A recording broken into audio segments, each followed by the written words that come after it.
Hello, hello. Um,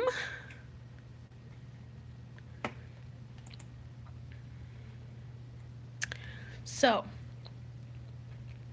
okay. I'm like looking at myself to see like how I'm coming up on like the computer and if I need to turn my phone. No, that's not working. Okay, it's not working. So it's going to be like this. Happy 2019. Everybody, happy 2019. I wrote the date for the first time this morning and almost had a brain aneurysm because I'm like 28, 18. No, 19. So, happy 2019. I hope everyone was safe, fun, yada yada. I hope y'all drank, drink responsibly, all that stuff and all that jazz. So, um, so life, right? I made a video, I think it was like 2 days ago.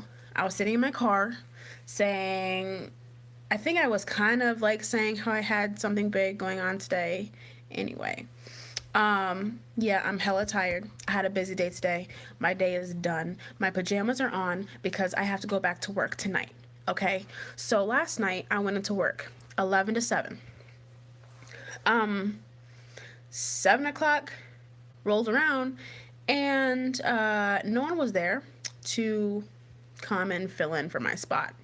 As a caregiver for this client, they always have like constant care. So I didn't get home until 2 hours later. Okay. Now, I had a job interview this morning. Now, this hospital called me about 4 days ago. Okay. And when they called me, they took me by surprise.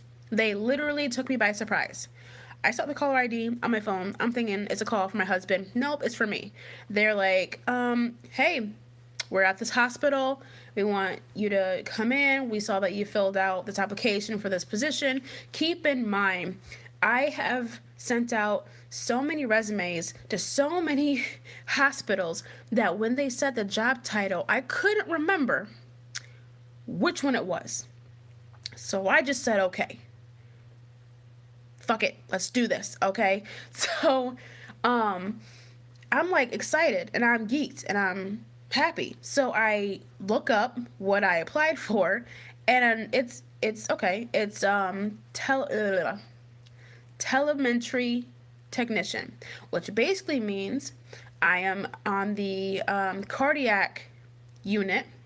I'm in a room, and I saw the room today, and there are 5 computer monitors, and you're monitoring up to 65 different patients, their heart rhythms. They're getting EKGs and all that stuff. You have to make sure the leads are on right.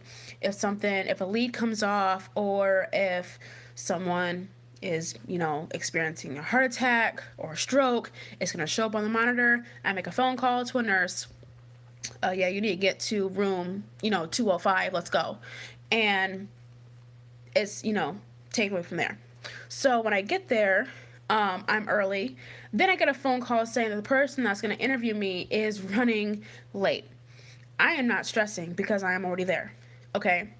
No big deal. I will wait. So I'm in this room. There's 3 other people, and a lady comes out and she's like, "Who are you? And basically, why are you here?" And I'm like, I'm so and so. I have an interview at 11 o'clock. And then she goes, "For what position?" Now, I am nervous. Okay, I am actually nervous. And when I got there, I looked at the name of the position, but I said it in my head. But when she put me on the spot, I couldn't get the words out. So I just looked at her and I was like, tell, I think of telephone, but it's telemetry, okay? And she goes, "The telemetry technician?" And I was like, "Yes. Yep." Now, keep in mind, I think 2 of the people that was in the room were doctors. So, that's fantastic. And So everyone leaves. Someone goes, good luck. And I'm like, okay. And I'm the only one there for an interview. Um, and the lady that came out that was questioning me was like, I saw her print out my resume, and she's like looking for it, and I was like, you left it in that room over there. And she comes up to me, she started asking me questions, and I'm like, I'm sorry, I had, my brain kind of left me there. I'm trying to joke it off. I'm nervous. And she's like, it's fine, yada yada. And she's asking me like my credentials, and I'm like, I'm an RMA. And then she looks at me like, RMA? Like, okay. And I'm like, yep. Because a lot of the night shift positions that I saw were for nurses. Okay, for nurses. Different places do different things. They have different policies. It is what it is. So I was like, yep, I'm a RMA. So finally, what's her name? Her name escapes me. Anyway, so she came in, right? And Courtney, her name was Courtney. Courtney came in, took me in the room. I give her my resume. We talk, and she's giving me all these different scenarios. And she's saying or asking how I was when I was doing my extern and what I do now. I said, well, now I'm a caregiver. Okay, I care for people. It's a different type of level of care, but I really, really loved it when I was in a doctor's office.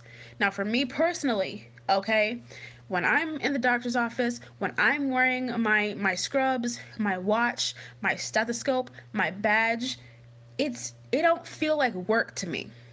Even when I have stuff piled from the floor to the ceiling, good days, bad days, happy patients, upset patients, angry patients, doesn't matter. Okay, I deal with piss, blood, and shit. Okay, it did not feel like work to me. And when you find your thing and you're happy with it, do your thing. As if you're not hurting nobody, do your thing. Okay, some people can sing, some people can dance, some people can act. I know how to take a kick-ass blood pressure. Okay, I know how to give a fantastic injection. Okay, that's my thing. So I told her, all this stuff, and I told her about some situations that happened when I was, at extern, because she asked me, like, tell me about a time you went the extra mile. I told her there's this lady, she had a full-blown mental break, and I just hugged her for 20 minutes. There was another patient, he was having some type of illness, but I was cracking jokes with him. I feed off people's energy sometimes. Not all the time, because sometimes people have negative energy, and you don't want to take that with you. Okay, so, and I'm telling her this, and she's like, okay, and I'm thinking that goes well, and then she's like, I can take you to the room so you can see what it looks like. I'm thinking, yeah, please. So we go to the room. I meet two of the technicians. They come from the same background as me. I think one was an MA, and the other one was a CMA. So, and I told, Courtney, I was like, I eventually want to go back to school and to be a stenographer. And she's like, okay, like you have a plan, you have goals and all that stuff. Yeah, because I have kids and I have goals and I have dreams. And in order to me to reach those goals and dreams, I need the right education. You feel me? Okay. So, we're talking, we're vibing. I'm thinking everything is going okay. And then from there, like, it was over. Like, she was talking to me, she walked me out, and of course she was saying how, she has other people that she has to interview this week, which I understand. Then she said that someone should be getting, in contact with you, and I'm thanking her again for her time and everything. And then I left. All the other places, when I left, it felt like no, I'm not going to get it. I've even stepped into an interview knowing, yeah, I'm not going to get it. It's not for me. You know, it's not. But the fact that I was putting in all these applications. Now, mind you, one of these hospitals, I think it might have been this one. There's like a good 4 that I applied to. There was one hospital that I applied for 5 times and was denied every single one because of experience, lack of experience, you know. And the fact that there was this one application, I filled it out, I send it, and then someone gets back in touch with me after I've already gotten a job doing something that's not medically related at all, you know. And they're like, yeah, come on in. And I'm like, okay, I see you. So she told me, you know, how orientation worked, and how it's 3 12-hour shifts a week plus rotating weekends, every 3rd weekend rotation. I can do that. Only work 3 12-hour shifts a week? Yeah. Oh, yeah, I can. And I have my weekends, except for the 3rd weekend of every month. Oh, yeah. Oh, yeah, I can do that. So, I hear my kids. Hold on. Yeah? No, not yet.